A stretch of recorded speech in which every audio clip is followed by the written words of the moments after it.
बिस्मिल्लाहिर्रहमानिर्रहीम। आज मैं हाथ से बनाने वाली पोटा सेवइयाँ आपसे उनका तरीका शेयर करूँगी। तो ये देखिए कुछ ज़रूरी चीज़ें जो चाहिए इस काम के लिए। तो ये सबसे पहले तो मैं ले लूँगी 3 चम्मच मैदा। इसमें तकरीबन 3 से 4 चम्मच पानी गया था और बड़ा ही एहतियात से पानी इस्तेमाल करना है। और इसको अच्छी तरह इसको 8 से 10 मिनट के लिए इसको ना हाथों से मसलना है। ये बिल्कुल सॉफ्ट सा हो जाएगा और नीटनेस इसमें आएगी। 2 हिस्सों में इसे डिवाइड कर दूँगी, एक हिस्से में कलर डालूँगी और एक हिस्सा मैं सिंपल रखूँगी।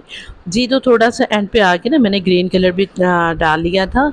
और ये सारी सेवइयाँ आपको बना के मैं दिखाती हूँ। देखिए, जिस बर्तन में सेवइयाँ बनानी है उसमें थोड़ा-सा मैदा डस्ट कर लेंगे और एक बंद डिब्बिया में इसको डाल के रखेंगे ताकि ये हवा के साथ खुशक नहीं हो, ठीक है? हाथ के अंदर थोड़ा-सा आपने मैदा खुशक लगाना है और लेके मैदा थोड़ा-सा, तो इसको इस तरह एक बड़ी सी सेवई इसकी तैयार कर लेनी है और छोटे-छोटे ये पूरों के साथ ये सेवइयाँ तैयार करनी है। पूरी वीडियो यूट्यूब चैनल